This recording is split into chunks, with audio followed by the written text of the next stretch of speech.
स्थगन करने से पहले हमने स्पीकर साहब से भी कहा कि कल के प्रस्ताव पर आपका क्या है, तो साफ तौर पर जो है नकार दिया गया। यानी ये साबित करता है कि बीजेपी और नीतीश कुमार जी की जो पार्टी है वो किसान विरोधी पार्टी है। बिहार में राज्यपाल ने अभिभाषण में बोला कि धान की खरीद हो रही है, लेकिन कहीं भी कुछ खरीद नहीं हो रहा जिस हिसाब से होना चाहिए।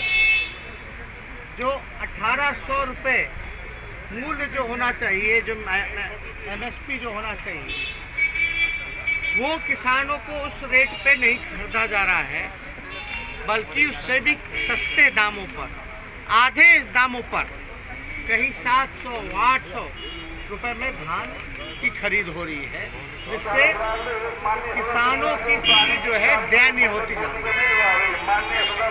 आप लोग सब लोग जानते हैं कि अगर विपक्ष हम लोग अगर आवाज़ नहीं उठाते तो ये बजट सत्र जो है मात्र 2 से 3 दिनों में ही खत्म कर दिया जाता।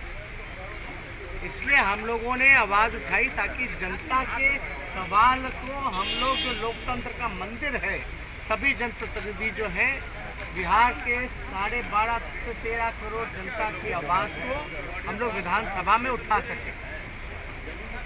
और आज मैट्रिक का परीक्षा चल रहा है, जहां 10वीं क्लास का सोशल साइंस का पेपर जो है वो लीक हो गया। आप बताइए, विपक्ष के नेता को जानकारी हो रही है कि सोशल साइंस का पेपर लीक हो गया, लेकिन सामने बैठे हुए शिक्षा मंत्री और बिहार के मुख्यमंत्री को ये जानकारी नहीं है कि पेपर लीक हो गया। अब आप बताइए कि कैसे ये सरकार चला रहे, जिनको ज्ञान नहीं है। और ये तो बिहार अद्भुत है इस मामले में। कौन सा ऐसा परीक्षा है जिसमें पेपर लीक ना हुआ हो? कोई ऐसा एग्जामिनेशन हो, चाहे नियुक्ति का हो, चाहे बोर्ड परीक्षाएं के हो, ऐसा कोई परीक्षा नहीं जिसका पेपर या कोई सब्जेक्ट नहीं जिसका पेपर जो है लीक नहीं हो पाता। ये पूरा कॉकस है और इसमें पूरी तरीके से सरकार जो है, जो लोगों का हाथ है, जो कल्प्रिट है, उनको पास्ट में भी, इतिहास में भी उन्होंने प्रमोट ही किया, सजा नहीं दी। कई बार ये मसला सामने आया। कल जो अधिकारी बैठा था, जो कल्प्रिट था, उसको प्रमोशन मिला। ये गवाह लोगों के पास सबूत है। लेकिन ये क्या ऐसा चक्कर है कि बार बार सोशल साइंस या अन्य कोई परीक्षा हो, उसका पेपर लीक करता है? तो कोई ना कोई जवाबदेही तो बनेगी। अब हमने सूचना दिया तो कम से कम एक नैतिक जिम्मेदारी होने के नाते मुख्यमंत्री को सदन को एड्रेस तो करना चाहिए, बताना तो चाहिए था कि उनको सूचना क्यों नहीं मिली। अगर सूचना थी तो उन्होंने छुपाई क्यों? क्या कार्रवाई की? ये तो हम अपने बिहार के छात्रों छात्राओं के भविष्य के साथ खिलवाड़ कर रहे हैं।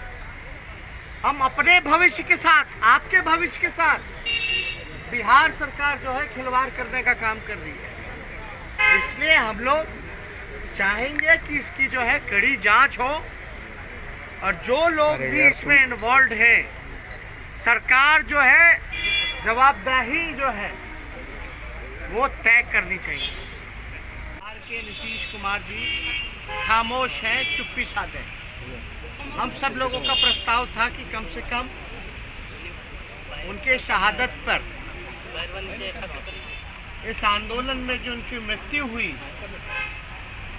लगभग 260 से भी ज़्यादा किसानों की, तो हम लोग कम से कम उन सभी किसान भाइयों के लिए 2 मिनट का मौन सभी साथी हम लोग रखें।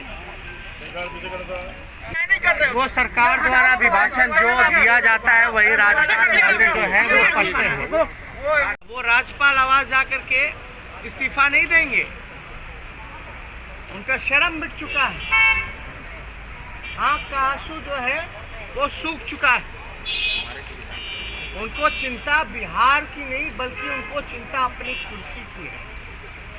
हम विपक्ष होने के नाते पूरी मजबूती के साथ बिहार की आवाज़ को, बिहार की समस्याओं को बिहार की विधानसभा में उठाएंगे और उम्मीद करेंगे कि सरकार में कुछ शर्म बाकी हो तो कार्रवाई करें।